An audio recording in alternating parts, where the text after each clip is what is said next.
Hi friends, Tony here and welcome to this tutorial for the Jenna Stash Basket. I had a chance to collaborate with two awesome Etsy sellers for this project and I'd love to tell you more about them. The yarn is from Irina of Knits and Pearls. She has a massive collection of t-shirt yarn in just about every color you can think of.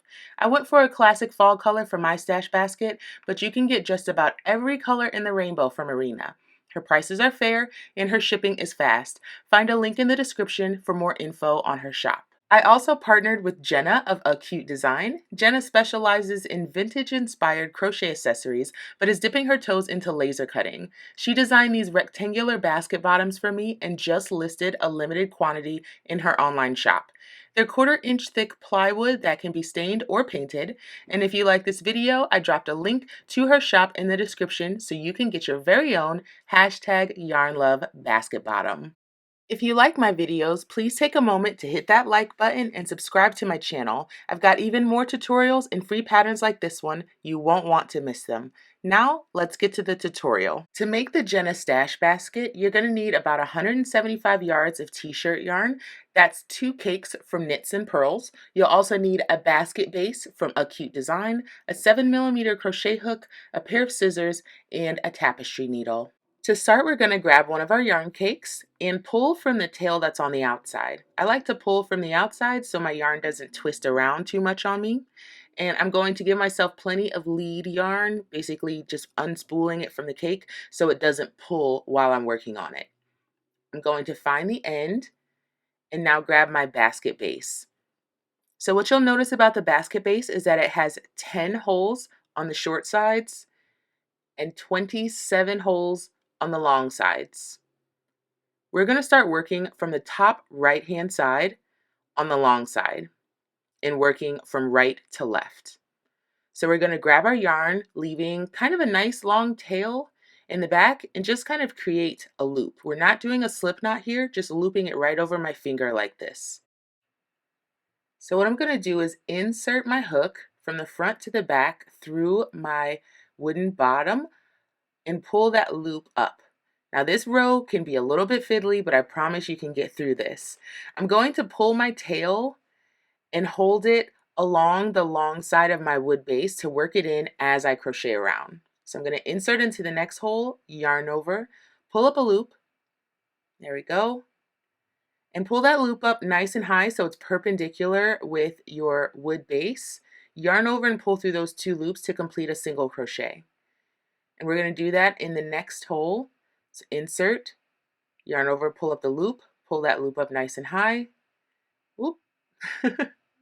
Little mistake. It's a little fiddly, but we'll get there. Yarn over, pull through those 2 to complete the single crochet. So we're going to single crochet around the entire base of our project. You definitely want to take your time and don't worry about the wood base. It's very sturdy. So whatever you need to do to kind of get that hook through, get that yarn through, just take your time, do it nice and even. Make sure those stitches aren't too tight because we'll want to work into them for the next round. So insert, yarn over, pull up the loop, pull that loop up nice and high, yarn over, pull through 2, and we're continuing to work over our tail so we won't have to worry about weaving it in later. At this point, I've made it to my corner and my stitches are looking pretty good. I've now worked all of my stitches along the long side of my work. If you take a look, yours should look something like this, nice even single crochets. Now for the corner, we're not going to do anything special. We're just going to rotate our work and continue to work single crochets just like we've been doing before. I did find working along the short sides to be a little bit more tricky because I've got the long piece of wood kind of facing towards me. So again, just take your time and work on your technique. Focus on keeping those stitches nice and even. And we're just going to single crochet again completely along the short side, rotate to work along the long side, and then rotate again to work along the final short side. So meet me back here once you've completed all of your single crochets and we'll move into round 2. So here we're about through with our first round. We have 2 stitches to go. So I've got 1 more stitch on my short side. So I'm just going to insert, yarn over and pull up my loop. Oh gosh, oh, just pretend you didn't see that, okay? I'm a professional. There we go, we fix it. Yarn over, pull through 2 to complete that single crochet. One last stitch goes into the same hole where we started. So where we pulled up that first loop, we put a single crochet there as well. So we finish up with all of our stitches completed. And now we'll want to actually push our stitches towards the wrong side of our work to start building up the sides of our basket. So I'm just going around all of my sides and pushing my stitches. That's why we didn't want to make these stitches too tight, because they do need to be pliable enough to be able to move at this step.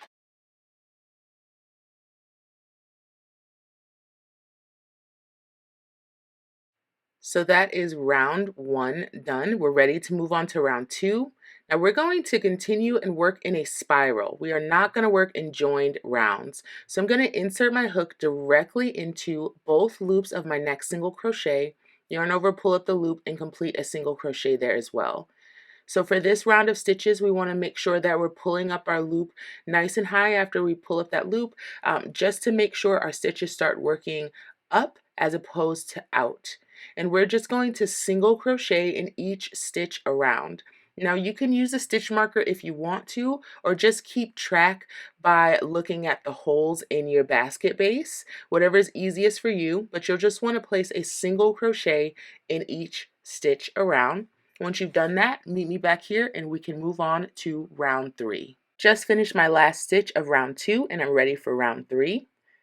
So my first stitch of round 3 is going to be what's called a waistcoat stitch, and that involves working between the legs of a single crochet, pushing from front to back, yarn over, pull up the loop, and then complete the stitch as if for single crochet. Make sure you pull up that loop nice and high, yarn over, pull through 2, and I'm going to follow that with a single crochet in the back loop of the next stitch. So not under both like we've been doing before, just under the back loop, and again pull up that loop and complete a single crochet. We're going to repeat those 2 stitches. So waistcoat stitch between the legs of the single crochet, and then complete a single crochet like normal, and then in the back loop of the next single crochet. So waistcoat stitch in the next stitch, between the 2 legs of the stitch, yarn over, pull up the loop, complete the single crochet in the back loop of the next stitch. And we're just going to repeat that around. Waistcoat in the next stitch, single crochet in the back loop of the next stitch. So we're going to continue this all the way around, a waistcoat stitch followed by a single crochet in the back loop of the following stitch. And we're going to do that for each stitch around, and our very last stitch of the round is going to be a single crochet in the back loop only. Complete that and meet me back here for the next round. After round 3, your work should look like this. It's a little tough to see the pattern stitch right now, but round 4 makes it more pronounced. So we're going to start with a waistcoat stitch in the waistcoat stitch of the previous round, making sure we pull that loop up nice and high, single crochet in the back loop of the next stitch. So waistcoat stitches go into waistcoat stitches, single crochets in the back loop, go into single crochets in the back loop. So the stitches are just kind of stacked on top of each other to give this nice kind of column effect, which is really, really pretty. I love the texture of it. I love the stitch pattern, and it is so simple. If you can single crochet, you can make this basket, no problem. So continuing, single crochet in the back loop, waistcoat stitch in the following stitch, pull that loop up nice and high, single crochet in the back loop. If you don't pull your stitches up nice and high, your project might start to kind of bow outward because your stitches are too short. So just be conscious of that as you're working. T-shirt yarn can be a little tough on the hands, so give yourself plenty of breaks as well. And just kind of go slow and just take it easy to make sure you don't have any difficulties as you're going. So waistcoat stitch in the next stitch, and single crochet in the back loop of the following stitch. We're going to do that all the way around. We're actually going to do that for 13 total rounds. So continue with your waistcoat stitch in the following stitch, single crochet in the back loop of the following stitch until you have 13 total rounds, and that includes the 2 base rounds of single crochet that we did. So I'm going to continue to work on my basket. When I get up to 13 rounds, join me back here and we'll work on the handles. So I'm super close to having completed my 13 rounds. I'm just going to give it a quick count to make sure I'm good to go. So I've got 1, 2, 3, 4, 5, 6, 7, 8, 9, 10, 11, 12, and 13. I've got just a few more stitches to complete on the side here. And once I get back to my long side, then I can start my stitches for my handle round. So just a few more stitches to complete on my short side. Here we go, one more after this, and then I'm going to rotate and start my handle round. Okay, so I'm going to continue working in pattern for 8 stitches. So the first is the waistcoat stitch, that's 1. Here's 2, 3, 4, 5, 6, here's 7, and 8. Now I'm going to do one more waistcoat stitch and get ready for my handle. So for my handle, I'm going to start by chaining 11. So here's 1, 2, 3, 4, 5, 6, 7, 8, 9, 10, and 11. Now I'm going to go back to my round and skip 9. There's 3, 4, 5, 6, 7, 8, and 9. My next stitch is a waistcoat stitch, so I'm going to go right back into my stitch pattern. And I'm going to work 26 total stitches in pattern. So that waistcoat stitch was my first of 26 stitches that I need to work here. So here's 1,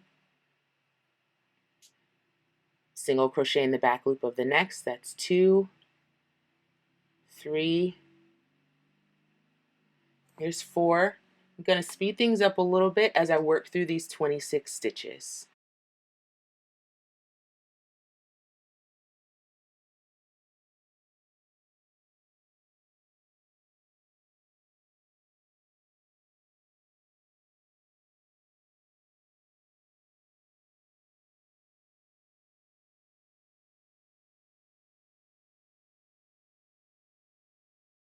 So my next stitch here makes 25.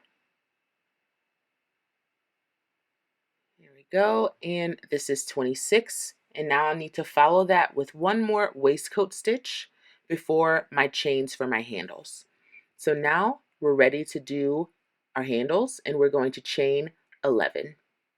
So here's 1, 2, 3, 4, 5, 6, 7, 8, 9, 10, and 11. Going back to our round, we're skipping 9, 3, 4, 5, 6, 7, 8, and 9. Our next stitch is a waistcoat stitch, and we're going to jump right back into our stitch pattern.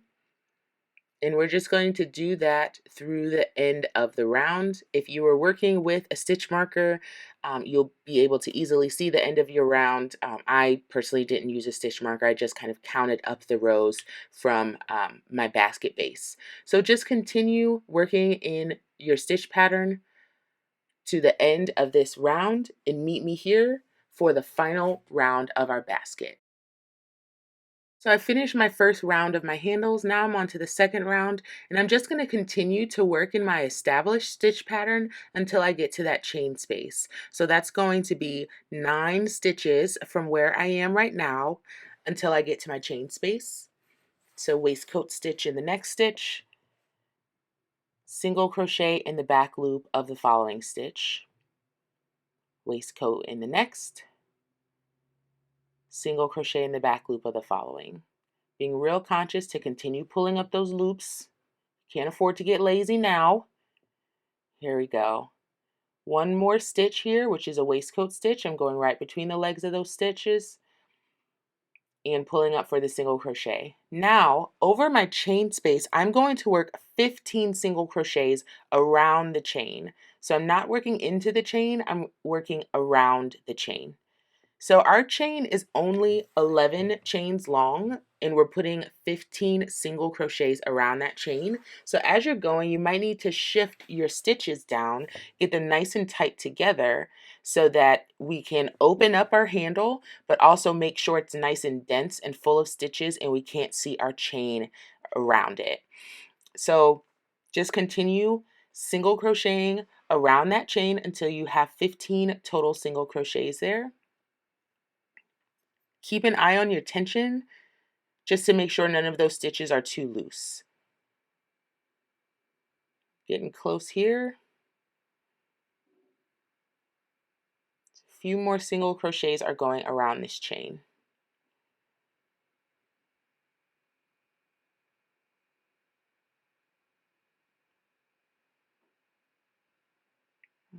Okay. There we go. So we've got our 15 single crochets. I'm just kind of fanning them out so they're nice and even. And now we're going to jump right back into our stitch pattern. So our next stitch is a waistcoat stitch. And we're going to follow that with single crocheting in the back loop of the following stitch. And we're going to do that until we get to the next chain space. I'm going to jump ahead and get us there right now. So I just completed my pattern stitches. I'm ready to work 15 around my handle.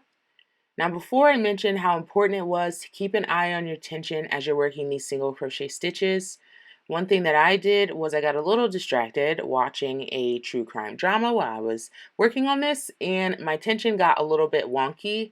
You can see these single crochets that I completed here are a little bit loose. I noticed it, I didn't like it, and I pulled them out. So I need to work 15 single crochets around this chain, and I just started all the way back from the beginning. So here we go. There's 1, 2, here's 3, and 4, there's 5. I think you get the gist. We're going to 15. I'm going to speed it up a little bit. But basically what's going to happen from here is that we're going to work 15 single crochets around this chain, and then we're going to work in pattern until we get to the end of the round. So let's speed things up just a little bit.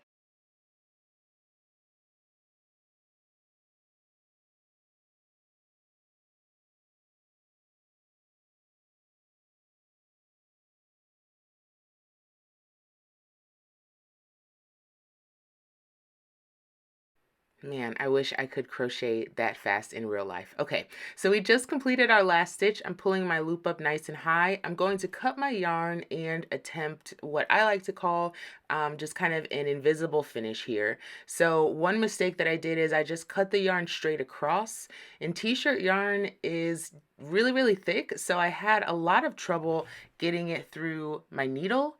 So what I needed to do is actually cut my yarn on the bias, which is what I normally do. I just wasn't thinking. And that pointy tip there makes it much, much easier to get it through the needle. So I'm just pulling my yarn through the needle. I'm going to skip the next stitch, and in the following stitch, I'm gonna push from front to back through both loops, pull that nice and tight, and then push through the back loop of the stitch that I started with. And that gives me a nice invisible join here when working in the round. And then I'm just going to weave that end in and push it through several stitches to make sure that end is nice and secure.